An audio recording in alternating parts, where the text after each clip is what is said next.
To get started in layout, firstly upload your floor plan.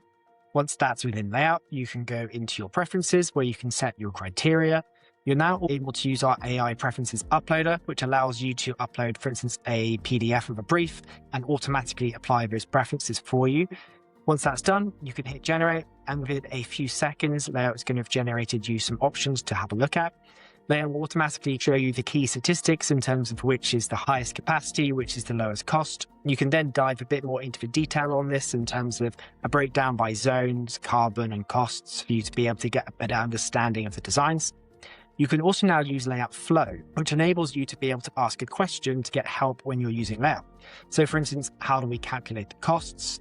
After a couple of seconds, you'll get an answer that helpfully breaks down how that's done for you to be able to get a better understanding, as well as being able to link to a video to watch this to get a bit more information if you need it.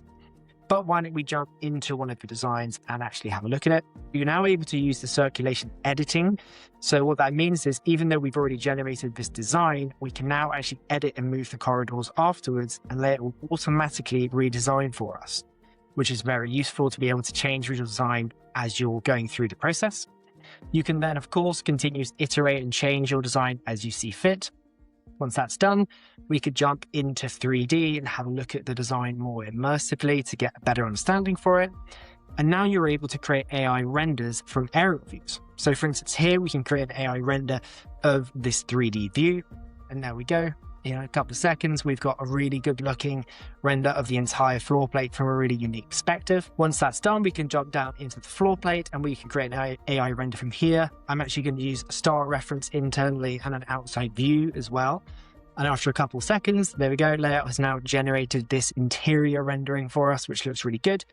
But you can also do something called select and edit. So for instance, I'm going to select this area here. I'm going to upload layout's logo and I'm going to say add this logo onto the wall. I'm going to hit generate again, and after a couple of seconds, layout will automatically add that logo into the rendering for us. You can do this with anything from changing materials or design. This is just an example here for it. Once that's done, we could, for instance, maybe share this with a colleague or a stakeholder. So we could go to share.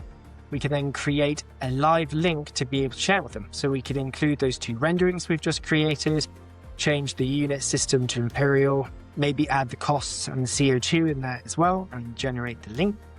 Then we can open that link in another browser tab and you can see all the information that we already had in layout, but this is now easily shareable with anyone you need to do so, including the renderings that we created, interactive version of the floor plan as well.